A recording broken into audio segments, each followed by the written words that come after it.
Buddy Holly. In the late 1950s, he was on the cutting edge of a new musical sound called rock and roll. By the age of 22, Buddy Holly had begun to achieve enormous fame and global recognition. He wouldn't live to see his 23rd birthday. February 3rd, 1959, a small chartered plane carrying music sensations Buddy Holly, Ritchie Valens, and the Big Bopper fell without warning from the frozen midnight sky. Everybody on board was killed on impact. It was rock and roll's first great tragedy. But is there more to this story than just a simple plane crash? I'm A.J. Benza. On this episode of Mysteries and Scandals, we'll investigate the mysteries surrounding the death of Buddy Holly. There's a good chance Buddy was flying that airplane. Who would shoot the pilot of an airplane when you're 4,000 feet in the air? Was it an accident or was it murder? We'll also look back at the meteoric rise of this ambitious young Texan with a pocket full of songs and a six-string guitar. Buddy was going for the whole enchilada. Buddy was like our leader, our general in music. And we'll relive the events that led to the tragic end of this rock and roll legend. We should all move to New York because maybe Buddy wouldn't have gotten on the plane. Join me as we search for clues about what happened aboard that plane. What secrets about the crash have been buried all these years? Most importantly, could the tragic death of Buddy Holly been avoided?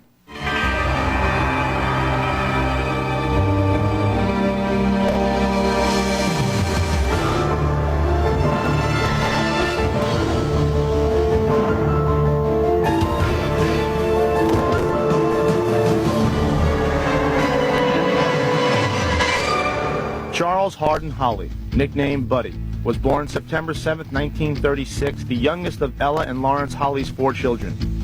Obviously, the funny-looking glasses weren't the only influence Buddy's parents had on his life. Buddy biographer Larry Lemer explains. Buddy had a real musical family. He grew up in Lubbock, Texas, and his parents were musical, and his brothers as well. Travis Holly was 9 years older than his brother Buddy. I had picked up a guitar overseas and learned how to play it. And Buddy became enamored with that. We managed to teach him a few chords and things like that, and from then on he was pretty well a musician. Peggy Sue Guerin was a childhood friend and the inspiration for one of Holly's best-loved songs. Peggy Sue remembers Buddy's musical roots. Some of the addresses that he lived were in East Lubbock. There was probably some black influence in the way he played, the way he thought and could hear music. Through his high school years, Buddy Holly performed whenever and wherever he could. He even showed up to play at the grand opening of a local gas station. In 1955, Buddy graduated from Lubbock High School and dedicated himself to music. He teamed up with Jerry Allison, who eventually became the Crickets drummer. When Buddy and I first played in the band together, he had to play the country gigs to make the money. And made something like $5 or $10 a night, you know, it was great. But that's how we started hanging out, and then we started hanging out and practicing, listening to R&B stations, which were hard to find in the 50s in West Texas. Gary Busey was nominated for an Oscar as Best Actor in the 1978 film, The Buddy Holly Story. He would listen to the Louisiana Hayride, a radio station out of New Orleans, and Little Richard was on there a lot. Little Richard played piano. Da-da-da-da-da-da-da-da. So Buddy Holly played guitar. Well, well, well, the way you dance and hold me tight, the way you kiss and say goodbye. In 1956, 20-year-old Buddy was inspired by the showmanship of a fellow country boy named Elvis Presley. Glad that you love me, wait on me. Bill Griggs is a Buddy Holly historian. He saw Elvis the very first time he appeared on the Ed Sullivan Show and wondered, how can you do that on television and get away with it? And then started to emulate Elvis. Later that year, Elvis appeared at the Fair Park Coliseum in Lubbock, Texas. The stars from the Fair Park Coliseum, after they played there, they'd come out to the Cotton Club night. We played the dance at the Cotton Club before the stars got there. We were sort of tearing our gear down, and Elvis and the guys were sitting there, and Elvis was carrying their equipment. Buddy, of course, wanted to meet him so bad, and he went backstage to meet him and got to talking with him, and evidently they had passed the guitar back and forth and did a little playing, and Elvis told him, man, you're ready right now. Elvis was right. Buddy decided to form his own band. We got a fellow named Joe B. Malden who was playing with a local band named the Four Teens, and we sort of stole him from that band. By 1957, 20-year-old Buddy had his group together. Now all they needed was a name. Back at that time, you named groups after birds and insects and things like that. Buddy, in particular, liked a group called the Spiders. And he thought, let's get an insect name. And we got a dictionary or something and looked up insects, just went down the list. We could have stopped at beetles, but we didn't. We went on to the crickets. And there's also a lot of crickets around Texas that year. They chirp and make noise, and that's how we got the name. It was an exciting time. The music was beginning to change, and it was the new sound. They set up a recording session over at Norman Petty's studio in Clovis, and they recorded a song called That'll Be the Day. Norman Petty, the manager of the Crickets, pitched That'll Be the Day to several record companies in New York. The demo was finally bought by Decca Records for a measly $150. But would it be a hit? For Buddy and the Crickets, the waiting game was on. Things seemed to move slow. He was out of money and wondering when it was going to happen. But we looked at Billboard every week, you know, be on the bottom of the charts. It was, wow, we may actually get to go to Chicago, you know, some big town like that. My older brother said, let's go call that guy in New York and find out what the situation is. And they called up there, and the guy told them, said, oh, buddy, your record's a hit. It's a smash. It's playing all over town right now. It was just exciting to be able to know that these songs were going up these mysterious charts, and that the people were buying the records, and that they loved the music, and that it was all over this country. Finally, a fellow named Irving Fell called that did the Super Shower of Stars. He called and booked us for 17 weeks. We said, we have made it. You know, we're the ones. Got to New York and we looked at the buildings like that. Buddy Holly and the Crickets had arrived, but how would the good old boys handle the pressure of the big city? When we come back, what turn of events forced Buddy to participate in that doomed final tour? And what caused Buddy's plane to crash? Was it weather, pilot error, or something more sinister? In 1957, 20-year-old Buddy Holly was just starting to make a name for himself. Buddy and his band, the Crickets, was slowly climbing up the music charts with the hit song, That'll Be the Day. The group went on tour up and down the East Coast with their rockabilly meets rhythm and blues sound. Buddy and the Crickets were featured along with the hottest R&B acts of the day, including Little Richard, Chuck Berry, and Fats Domino.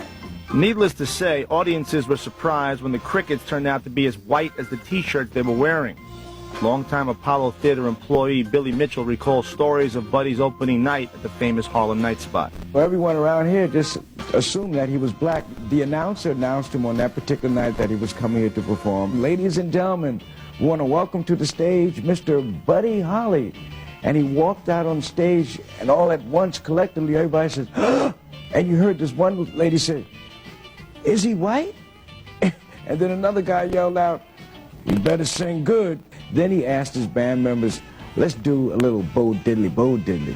So they did some Bo Diddley, started dancing around the stage and whatnot, and before you know it, Buddy Holly and the Crickets had the Apollo Theater in his hands. Over the next several months, Buddy and the Crickets toured around the country. They also appeared on popular television programs like American Bandstand and The Ed Sullivan Show. The boys from Lubbock were enjoying the perks of celebrity. Crickets had a lot of success. By the summer of 1958, Buddy had met a woman in New York City named Maria Elena Santiago, and he fell in love with her, and they got married. Along about July 22nd, 1958, Jerry Ellis and I eloped. We called Buddy from Dallas the next day, and he said, okay, we'll honeymoon together. 21-year-old Buddy found wedded bliss with his new bride, but sadly for Buddy and the Crickets, the honeymoon was about to end. You see, Buddy had big plans for his career, and success wasn't going to find him in Texas. Buddy was going for the whole enchilada. He wanted to keep working, stay in New York. He wanted to start a publishing company, and in order for that to work, he felt that it needed to be in New York City. The Crickets were preparing to move there and decided, no, they didn't want to go to the big city. They'd rather stay out west. The band split up, and Buddy was left to pursue a solo career. You know, I don't know what all the reasons were, but it was a bad mistake. We should all move to New York because we'd have, you know, maybe Buddy wouldn't have gotten on the plane. I've always regretted that we didn't stay together. Buddy decided to form a backup band. He turned to one of his closest friends, Waylon Jennings, with an offer he couldn't refuse. He brought in this bass, threw it over to me and said, now learn to play that, you got 2 weeks. So I memorized every one of his songs. Buddy needed money. He was cash poor, and he thought by going on this tour he could get some ready cash so he could get a lot of his other endeavors going. So he went to an old friend, Irvin Feld, and Feld suggested that they put together a tour just for Buddy and some other up-and-coming rock stars. The other headliners on the 1959 Winter Dance Party Tour were Richie Valens with his smash hit song La Bamba, and the Big Bopper, J.P. Richardson, known for his upbeat single Chantilly Lace.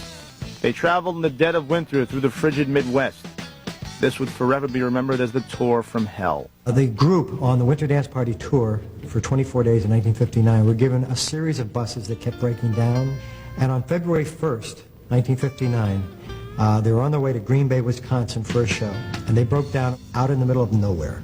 We were going right down the road, it's 40 below, and the bus froze up. And they thought they were going to die. We were wrapped up in the bus with the heater going on, but they had to come out there and get us with the sheriff department. And then they went on to what was going to turn out to be their last date, which was Clear Lake, Iowa, at the Surf Ballroom.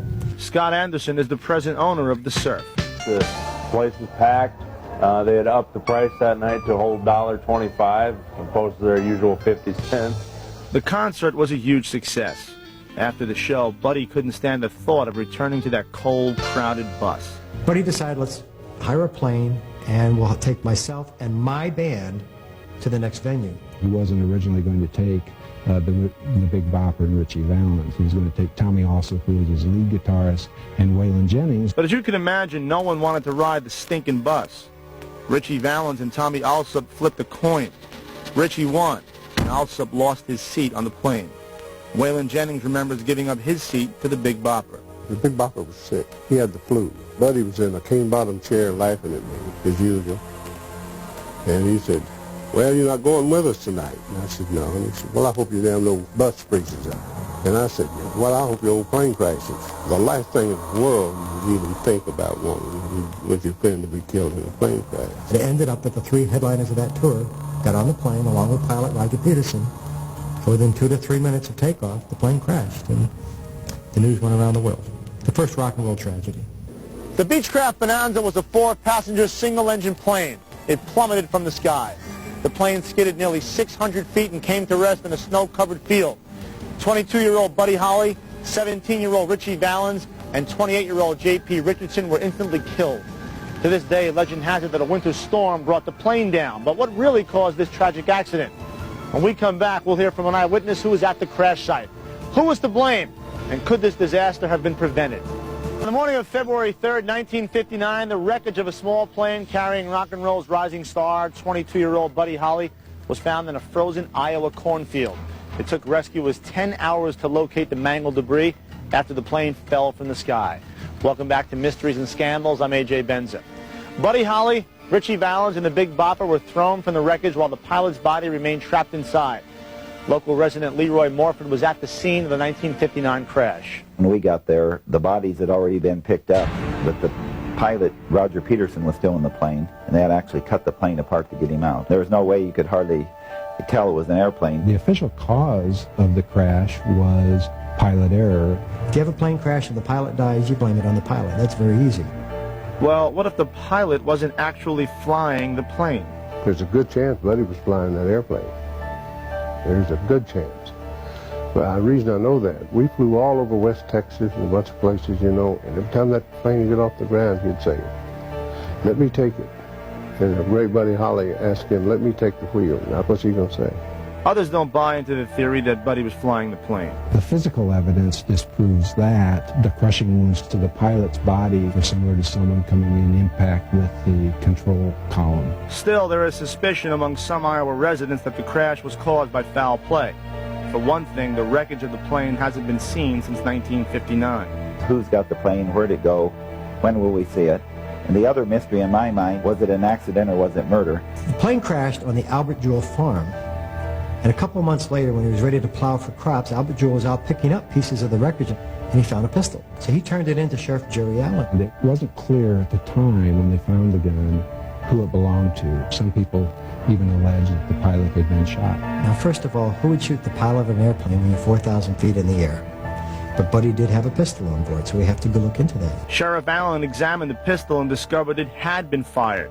That's when the rumors started. Perhaps during maybe some kind of scuffle or disagreement on the plane, that the gun discharged and either struck the pilot in the back of the head or the back of the neck, and he was out of control. I did go back and find the doctor who did the autopsy on the pilot and asked him to review his autopsy report and see if there were any injuries at all that would be consistent with a gunshot, and he didn't find any. Albert Jewell came back over to Sheriff Allen and said, did you find out who owned the pistol? And Sheriff Allen said, yes, it was Buddy Holly's.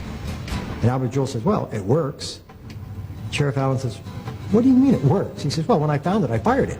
Well, end of rumor, because it was Albert Jewell that fired the pistol, nobody else. So much for the magic bullet theory. The Civil Aeronautics Board investigated the crash and ruled that the accident was the pilot's fault. Weather conditions weren't great, it was a bitterly cold night, and the 21-year-old pilot should have known better than to take off. I'm fairly confident that the pilot was having second thoughts. He got to the end of the runway while waiting to taxi on the takeoff and decided that this isn't for him, this isn't a good idea. Well, he said, number one, if you have ice on the wings, the plane gets heavier. And the plane was at maximum as it was.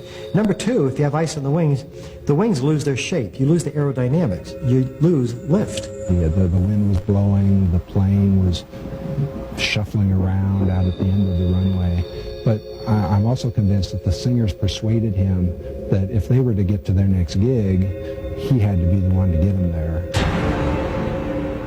The answer is that plane never should have taken off. That would have been the decision to make. Instead, a fatal decision was made and the impact was felt around the world. Up next, the dreams that were destroyed and the lives that were forever changed by this senseless and unexpected tragedy. In 1959, the tragic plane crash that took the life of 22-year-old rock and roll icon Buddy Holly shocked the nation. For so many, it was, as the song says, the day the music died. I was in junior high school. We had a big brown radio that went up like this, and the news came on. There'd been a plane crash. Clear Lake, Iowa. Buddy Holly, Richie Valens, the Big Bopper are dead. And it was like air went out of me. I'm only 12, but I realized we have just lost something major. And I remember the DJ saying, that's yet another song by the late Buddy Holly, who died this morning in a plane crash. And I remember pulling to the side of the road. No tears, more of shock, because our heroes aren't supposed to die. And then all of a sudden, they said, Buddy's killed. I said, surely not. My wife met me at the door and said, your brother has been killed in a plane crash. It was like somebody had literally reached up and just turned all the lights out. Totally dark. The plan stopped. The publishing company was not going to be. There would be no record label. It just stopped. The Winter Dance Party Tour and the rest of Buddy's band arrived at their next gig in Fargo, North Dakota. They hadn't yet heard the news. The guy come to the front door, the tour manager. He said, come here, I got to talk to you. And I knew something was bad wrong. And I said, no. And didn't know why. I just said, no. I said, the boys didn't make it. So that plane crashed. And I didn't know what to do, you know. I mean, there I was, you know. All I wanted to do was go home. Despite their grief, the musicians were told the show must go on. To ensure this, the managers of the tour made a handful of promises to Buddy's band. We'll give you a plane ticket home for the funeral. First class, said we'll take care of you and everything. We'll give you what we were going to give Buddy, but please don't leave. Don't leave the tour. 50s rocker Bobby Vee was added to the concert lineup for the remainder of the ill-fated tour. I remember seeing Tommy Alsop, the lead guitar player for Holly at that time, and seeing his eyes were all glossed over, and he wasn't there. You know, his body was there, but he wasn't there. Every once in a while that I was singing, you know, every once in a while I was playing bass and probably playing the wrong song. It was like, just get through it, and that was it. There had been this sense of, you know, let's come together and get through this terrible thing that's happened. And after it was over, they docked us for Buddy. So I got mad. I said, tell you what we'll do. Tell them that we will tear every piece of lumber in that building, and they won't have anything standing unless they pay. They got two ways to go, and that's one of them. Well, the building was still standing, so I guess the promoters of the show took the other way. However, the tour managers never made good on their promises. Waylon and the other band members continued the tour, but were never given the plane tickets needed to get back home. Sadly, they missed Buddy's funeral. Nice business, huh? And for his friends and family back home, Buddy's memory would not soon fade away. For a long time after his death, I wouldn't even listen to his songs. I never played any of his records, and if it was playing on the radio, I'd turn the radio off. After about 3 years, it began to come to me that it was wonderful music, and I should listen to it, and I've learned to love it now. That's the power of Holly. That's the power of his music. It's timeless. It's universal. It will be here forever. Keeping the legend and the music alive, the original Crickets continue to perform in concert. Oh, because everybody said rock and roll won't last, you know. If it lasts another 3 months, it'd be great. Buddy's mother and I were both at the same rock concert in Clovis, New Mexico one year, and she said, boy, Pete Sue, this is our kind of music. It was just 3 or 4 years that he was up there. The influence he had on the Beatles, the Rolling Stones, and all of that British invasion. There's just sparkles of Buddy Holly all over it. It's so good to feel this spirit now, and the spirit of Buddy will never leave me. To this day, I don't go through a week without thinking of him. There was no two ways about it. He was the king. Still is. Music is the highest art form of them all, and Buddy Holly is a master. Still is. I'm sure he's got some good songs going up there in the choirs of heaven. The unexpected death of the young Buddy Holly was tragic, but his triumph can still be heard in his music. I'm A.J. Benza. Join me the next time we expose the high cost of fame on Mysteries and Scandals.